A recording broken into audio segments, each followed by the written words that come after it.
یہ تو ایک اقلیت تو ایسی ہے کہ ہم اس کا نام ہی نہیں لے سکتے، جو اپنے آپ کو احمدی کہتے ہیں، ہم انہیں قادیانی کہتے ہیں۔ ان کی زندگی اجیرن کی ہوئی ہے، آپ کو قربانی نہیں کرنے دیں گے، آپ کو نماز نہیں پڑھنے دیں گے، آپ کے بکرے جو ہیں ہم اٹھا کے لے جائیں گے، آپ نے 50,000 کا بکرا خریدا ہے ہم 25,000 کا واپس لے لیں گے، کیا تماشا ہے؟ اور آپ کو عبادت گاہیں نہیں بنانے دیں گے۔ او بھائی آپ بیٹھے ہیں،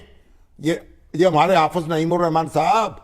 اور مولانا حضرت مفتی فضل الرحمان صاحب اور منیب الرحمان صاحب اور تقی عثمانی صاحب یہ بیٹھے ہیں، کو خدا خوفی کریں، وہ ایک ان کی بھی حدود و قیود طے کر دیں، اس طرح نہ کریں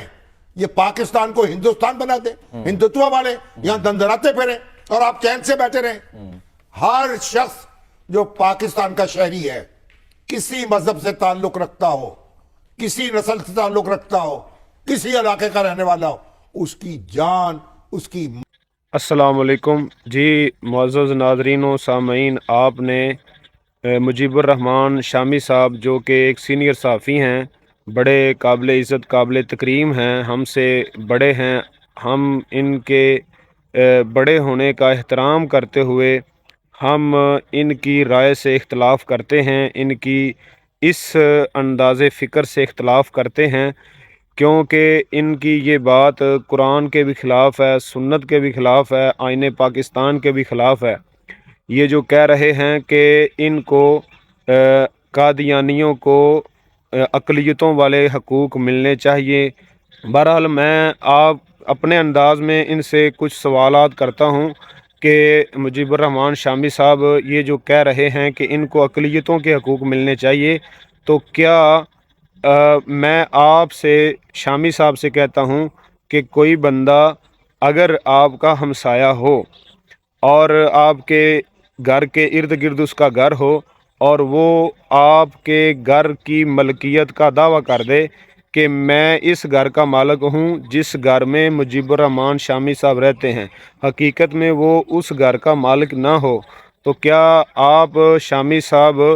ان کو ہمسایوں والے حقوق دے دیں گے؟ کیا آپ کہیں گے کہ یار آپ واقعی میرے ہمسائے ہیں اور آپ اس گھر کے مالک بن جائیں، کوئی مسئلہ نہیں؟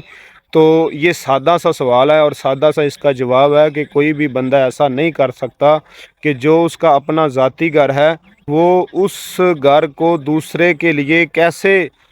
مطلب کہ دے سکتا ہے، دوسرے کو کیسے دے سکتا ہے۔ اس کو اس طرح سمجھ لیں کہ وہ ہمارے دین کو اپنا دین ہونے کا دعویٰ کرتے ہیں، وہ کہتے ہیں دین اسلام ہمارا دین ہے، اور پھر اس کے ساتھ ساتھ وہ مسلمانوں کے شاعر بھی اپناتے ہیں۔ تو کیا کوئی کمپنی جو ایک چیز کو بناتی ہو اور بیچتی ہو تو کوئی عام بندہ اس طرح کی نقل چیز بنا کر اور اسی نام کے ساتھ اور اسی شکل و صورت کے ساتھ کوئی چیز بیچے تو کیا اس کو جعل سازی نہیں کہا جائے گا؟ اور کوئی بندہ کسی دوسرے کی کمپنی والا نام رکھ کر 2 نمبر چیزیں بنا کر بیچے تو کیا اس کو نام رکھنے کی اجازت دے دی جائے گی؟ تو سادہ سا جواب ہے کہ کوئی بھی بندہ ایسا نہیں کر سکتا کہ جب وہ کمپنی اس کی ہے ہی نہیں اور اس کا وہ نام کیوں استعمال کرتا ہے۔ اسی لیے تو یہ سب جو اشتہارات ہوتے ہیں وہ کہتے ہیں کہ نقلوں سے ہوشیار، نکالوں سے ہوشیار رہیے، ہماری پروڈکٹ کوئی اور دوسرا نہیں بناتا۔ تو جملہ حقوق کتابیں جو چھپائی جاتی ہیں وہ کہتے ہیں جملہ حقوق جو ہیں وہ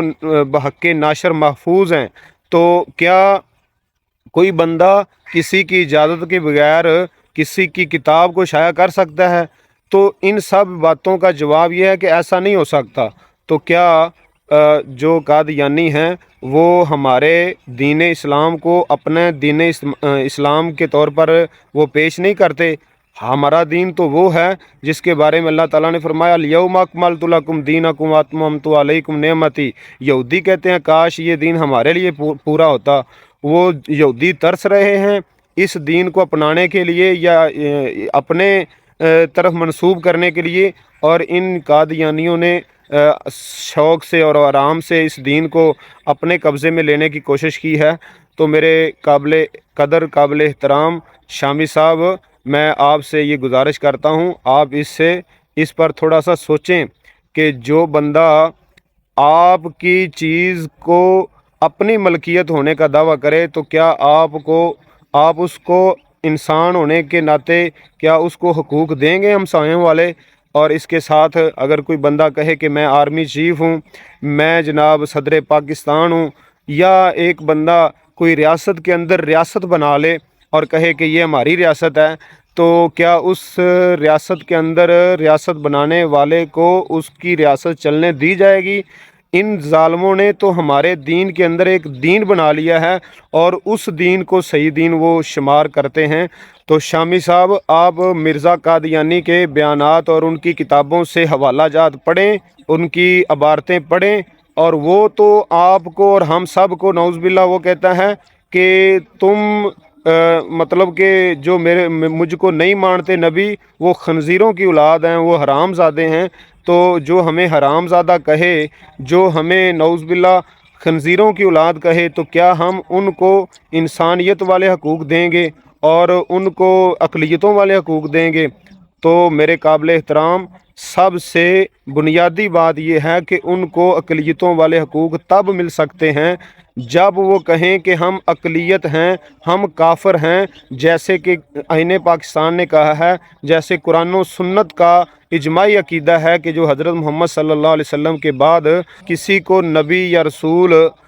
مانتا ہے وہ مسلمان نہیں ہے بلکہ وہ کافر ہے۔ تو یہ تو بڑے زندیق لوگ ہیں، بڑے مرتد لوگ ہیں جو ہمارے دین کے شاعر پر قبضہ کر رہے ہیں۔ تو جناب شامی صاحب،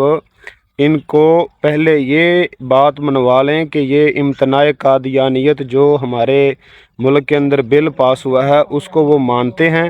اور شاعر اسلام کو وہ اپنے لیے استعمال نہ کریں۔ جو ہمارے شاعر ہیں، جو ہماری دین کے اندر مقدس چیزیں ہیں، ان کو وہ استعمال نہ کریں۔ وہ تو جب کہتے ہیں نا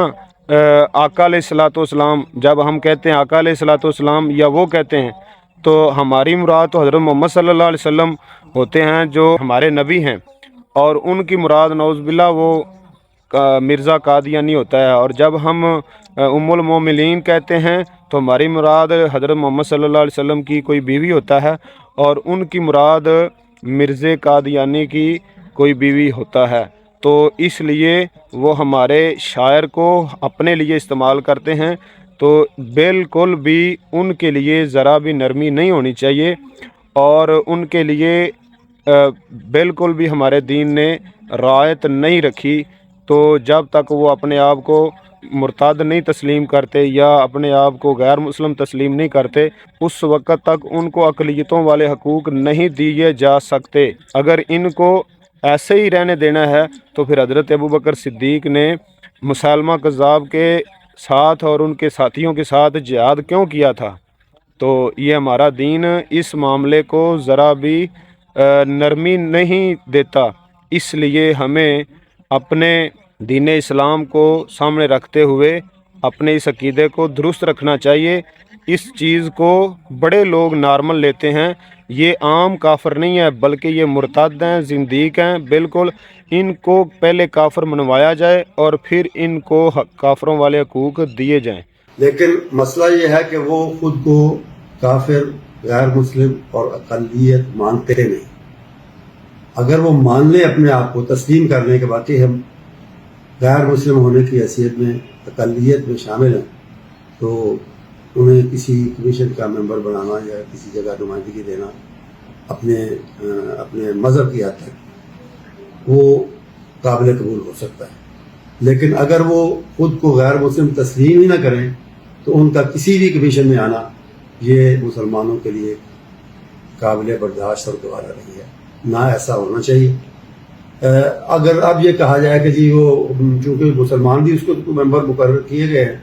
تو اگر یہ کہا جائے کہ نہیں جی ان کو تو ہم نے اقلیت کے طور پہ لیا ہے، تو وہ اس کی نفی کریں گے، کہیں گے کہ جی مسلمان بھی اس میں ہیں، ہم بھی مسلمان ہیں، ہم بھی اس میں شامل ہیں۔ تو اصولی طور پہ انہیں کسی کمیشن میں یا کسی بھی جگہ نمائندگی نہیں دینی چاہیے جب تک وہ خود کو کافر، غیر مسلم اور اقلیت میں شامل تصور اور تسلیم نہیں کرتے۔